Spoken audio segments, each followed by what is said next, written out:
Knowledge bank के हमारे इस यूट्यूब चैनल में आप सभी का एक बार फिर से स्वागत है। दोस्तों, आज की इस वीडियो में हम बात करने वाले हैं सीबीसी के सेक्शन 9 के बारे में, जो कि हमारा बात करता है क्षेत्राधिकारिता के बारे में। तो आज की इस वीडियो में हम जानेंगे कि सीपीसी के अंतर्गत जो क्षेत्राधिकारिता जो टर्म होती है, इसका क्या मतलब होती है और इसको हम किस तरीके से अच्छे से समझ सकते हैं। क्षेत्राधिकारिता समझने से पहले एक जो पॉइंट आता है उसका नाम है अधिकारिता। अधिकारिता को हमको पहले समझना होगा कि अधिकारिता क्या कहते हैं और उसको सीपीसी में किस तरीके से बताया गया है।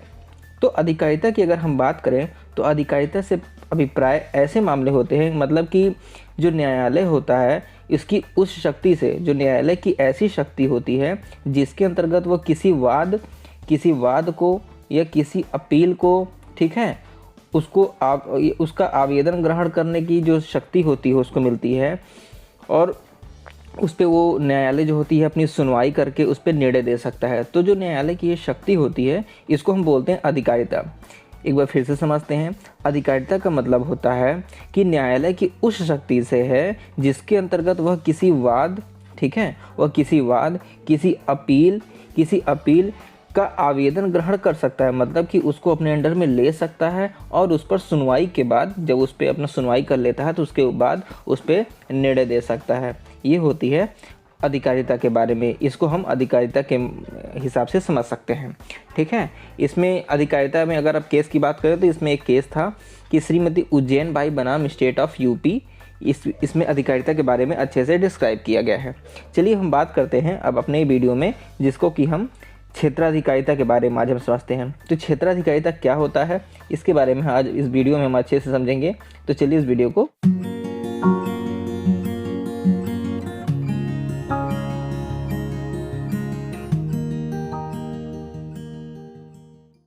शुरू करते हैं।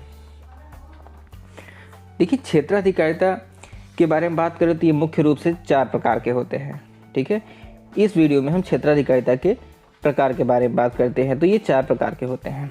तो पहले इसको समझते हैं। इसमें कह रहा है कि वाद जो होते हैं वो कई प्रकार के होते हैं। जाहिर सी बात है, जितने भी मामले होते हैं वो एक प्रकार के नहीं होते हैं, भिन्न भिन्न प्रकार के होते हैं। तो वही कह रहा है, वाद कई प्रकार के होते हैं। इन सभी वादों को एक ही न्यायालय में नहीं सुना जा सकता है। जाहिर सी बात है, किसी भी मामले को अब सारे मामले अगर एक ही न्यायालय में आप डाल देंगे तो न्यायालय के सामने इतना बर्डन हो जाएगा, इतना प्रेशर हो जाएगा कि किसी भी मामले की सुनवाई समय से नहीं कर पाएगा। इसलिए सुविधा की दृष्टि से न्यायालयों का विधि द्वारा क्षेत्राधिकार निर्धारित किया गया है।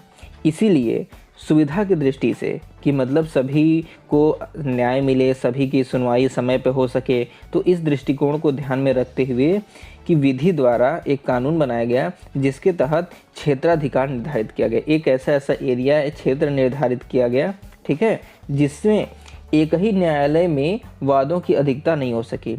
जब इस क्षेत्राधिकारिता को जब वो बना दिया गया तब इससे क्या हुआ कि एक ही न्यायालय में कोई भी न्यायालय नहीं होगा जिसके ऊपर पूरा बर्डन आ जाएगा, ठीक है। तो इसमें सामान्यतः क्षेत्राधिकार को निम्नलिखित 4 वर्गों में विभाजित किया गया है। अब वो 4 प्रकार कौन कौन से हैं न्यायालय के, उसके बारे में हम समझते हैं।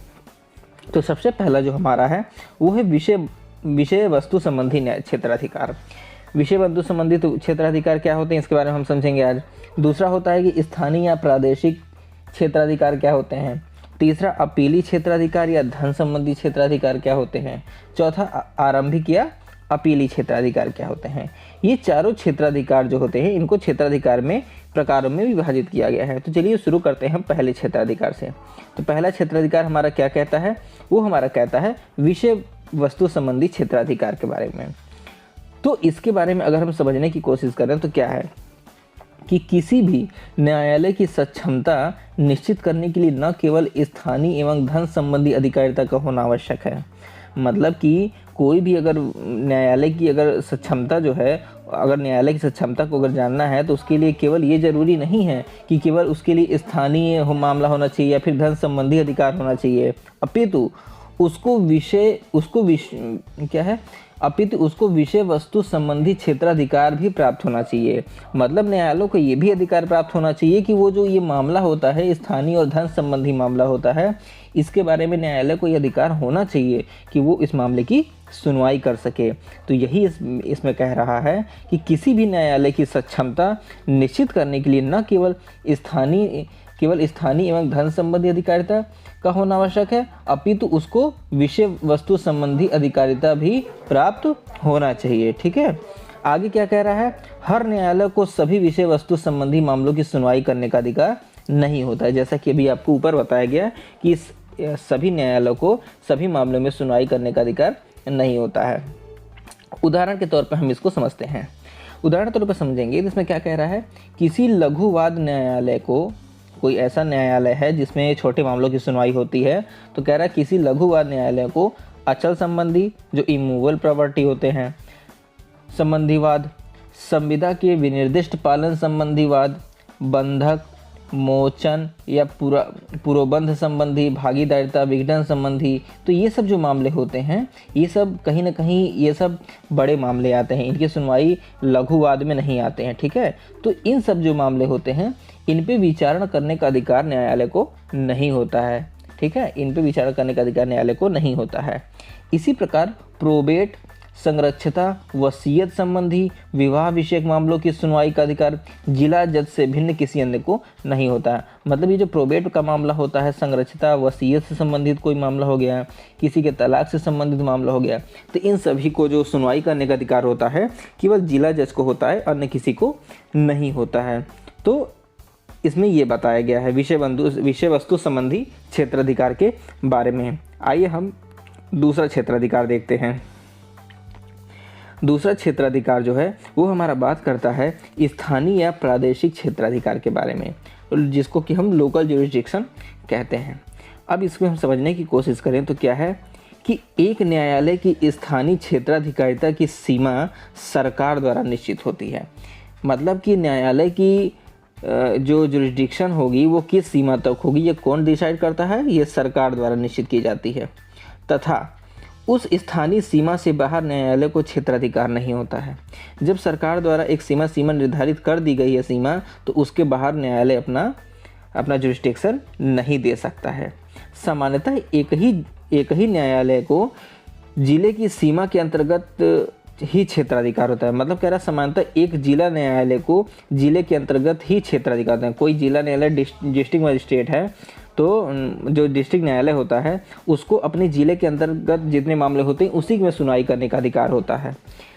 आगे क्या कह रहा है कि ज़िले से बाहर अपने अधिकार का प्रयोग वो नहीं कर सकता है। ठीक, तो ये जाहिर सी बात एकदम क्लियर है, क्योंकि वो जिला न्यायालय है तो जिला से बाहर अपना मामला क्लियर नहीं करेगा। फिर क्या है, मुंसिफ का क्षेत्राधिकार भी केवल एक विशेष क्षेत्र तक ही सीमित होता है। जो मुंसिफ न्यायालय होते हैं उनका भी जो क्षेत्राधिकार होता है वो भी एक विशेष क्षेत्र तक ही सीमित होता है और इस सीमा से बाहर वो भी अपने अधिकारों का प्रयोग नहीं कर पाते हैं। इस प्रकार उच्च न्यायालय को सामान्यतः राज्य की विशेष सीमाओं के अंतर्गत क्षेत्राधिकार प्राप्त होता है तथा उस क्षेत्राधिकार के बाहर उसका प्रयोग नहीं कर सकते हैं। कहने का मतलब है कि राज्य सरकार जो होती है अपने राज्य में, जिला जो होती है अपने जिला में, मुंसिफ न्यायालय होते हैं अपने क्षेत्राधिकार में अपने मामलों की सुनवाई कर सकते हैं, उससे बाहर उनको जाने का अधिकार नहीं होता है। ये स्थानीय एवं प्रादेशिक क्षेत्राधिकार के बारे में कहा जा रहा है, लोकल ज्यूरिसडिक्शन के बारे में। आइए हम अगला देखते हैं। अगला थर्ड नंबर हमारा क्या कहता है, थर्ड नंबर हमारा कहता है आर्थिक या धन संबंधी क्षेत्राधिकार होते हैं। जो पिक्यूनियरी और मॉनेटरी जो ज्यूरिसडिक्शन होते हैं इसके बारे में क्या होता है, तो इसके बारे में हम देखेंगे। तो इसमें क्या है कि प्रत्येक न्यायालय की सरकार द्वारा न केवल स्थानीय अधिकारिता निश्चित कर दी जाती है अपितु इस न्यायालय की धन संबंधी अधिकारिता भी निश्चित कर दी जाती है।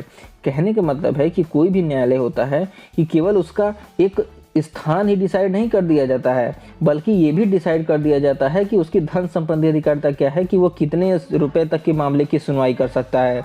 वो 20,000 रुपये के मामले की सुनवाई कर सकता है या 40,000 की या 50,000 की, कितने हज़ार की, तो इसका भी निर्धारण कर दिया जाता है।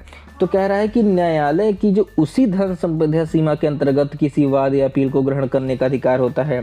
तो जब न्यायालय होता है तो उसकी जो समय सीमा होती है वो उसी के अंतर्गत अपनी अधिकारिता को सुनिश्चित करता है और अपना जुरिस्डिक्शन देता है। ये हमारा क्या कह रहा है, धन संबंधी अधिकारिता कह रही है। तो इस धन संबंधी अधिकारिता की सीमा विभिन्न राज्यों में भिन्न भिन्न हो सकती है। जाहिर सी बात है, जो अलग अलग राज्य के न्यायालय होते हैं वो अपना अलग अलग इसका समय सीमा अपना सीमा निर्धारित कर सकते हैं। ठीक है, अब इसमें हम आगे देखते हैं। तो आगे हमारा क्या है कि उत्तर प्रदेश में मुंसिफ की धन संबंधी अधिकारिता ऐसे मुकदमों तक सीमित है जिसकी विषय वस्तु केवल 25,000 रुपये तक है। इसके ऊपर के मूल्यांकन के बाद में छूट विचारण का अधिकार सिविल जज सीनियर डिवीजन को होता है। मतलब अगर उत्तर प्रदेश के मामले में अगर देखा जाए तो धन संबंधी अधिकारियों की जो सीमा है वो 25,000 रुपये निर्धारित की गई है। कितनी की गई है? 25,000 रुपये निर्धारित की गई है। इसके ऊपर की वो उसकी सीमा नहीं है। आइए हम अपना लास्ट पॉइंट देखते हैं और चौथा पॉइंट देखते हैं कि चौथा हमारा क्षेत्राधिकार क्या होता है। चौथे क्षेत्राधिकार की अगर बात करते हैं तो ये क्या होती है, आरंभिक एवं अपीली क्षेत्राधिकार, जिसको कि हम क्या बोलते हैं, ओरिजिनल एवं अपीलेंट जुरिस्डिक्शन बोलते हैं। ठीक है, तो इसको हम समझते हैं। तो इसको समझने के लिए देखिए इसमें क्या कह रहा है कि जो ओरिजिनल जुरिस्डिक्शन से मामला जो होता है, प्रारंभिक अधिकारिता होती है, इससे अभिप्राय न्यायालय की उस शक्ति से है जिसके अंतर्गत वे किसी भी वाद या प्रार्थना पत्र या अन्य विधिक कार्यवाही को प्रथमतः ग्रहण करते हैं। मतलब कि वो किसी भी जो मामला होता है उसको जो वो सबसे पहले ग्रहण करते हैं और निपटाते हैं, उससे मतलब न्यायालय की उस शक्ति से बताया जा रहा है कि जब वो किसी मामले को पहले ग्रहण करते हैं और उस पर अपना डिसीजन देते हैं। आगे क्या कह रहा है कि अपीली सिविल अधिकारिता से अभिप्राय न्यायालय की उस शक्ति से है जिसके अंतर्गत वह किसी अधीनस्थ न्यायालय के निर्णय के विरुद्ध की गई अपील की आपत्ति को ग्रहण करता है। मतलब कि इसमें कह रहा है कि अपीली सिविल अधिकारिता से अभिप्राय, जो अपीली सिविल अधिकारिता होती है उससे क्या मतलब होता है, उससे अभिप्राय ये होता है कि न्यायालय की उस शक्ति से होती है जिसके अंतर्गत वह किसी अपने अधीनस्थ न्यायालय, जो उसके अधीनस्थ न्यायालय होते हैं, उसके निर्णय के विरुद्ध की गई जो अपील होती है उसकी आपत्ति को ग्रहण करता है एवं निपटाता है। आगे इसमें कह रहा है कि कुछ न्यायालय को केवल प्रारंभिक सिविल अधिकारिता ही प्राप्त है। मतलब जो कुछ न्यायालय होते हैं उनको केवल प्रारंभिक सिविल अधिकारिता ही प्राप्त होती है। जैसे लघुवाद न्यायालय हो गया, उत्तर प्रदेश में मुंसिफ न्यायालय हो गया, तथा मध्य प्रदेश में लघुवाद न्यायालय और सिविल जज द्वितीय श्रेणी। ठीक है, तो ये सब जो न्यायालय होते हैं इनको की अपनी प्रारंभिक जो उनकी प्रारंभिक सिविल अधिकारिता होती है उसमें कुछ अधिकार प्राप्त होते हैं। ठीक है, आगे इसमें कह रहा है कि कुछ न्यायालय को दोनों अधिकारिता प्राप्त होती हैं। जैसे कुछ न्यायालय होते हैं उनको दोनों अधिकारिता प्राप्त होती हैं, जैसे सिविल जज हो गया, जिला जज हो गया एवं उच्च न्यायालयों के दोनों प्रकार की अधिकारिताएं प्राप्त हैं। मतलब कुछ न्यायालय ऐसे होते हैं जिनको उनको सिविल मामले, क्रिमिनल मामले, दोनों मामले देखने का उनको अधिकार प्राप्त होता है। तो ये उनकी क्षेत्राधिकारिता आती है। अब इसमें अगर हम केस के बारे में बात करें तो इसमें भी एक केस आता है। तो उस केस के बारे में अगर हम आपसे डिटेल में बात करें तो उसमें क्या था, ये केस था गुजरात उच्च न्यायालय ने स्टेट ऑफ गुजरात बनाम अन्य के मामले में अजय एस पटेल, ये केस का नाम था।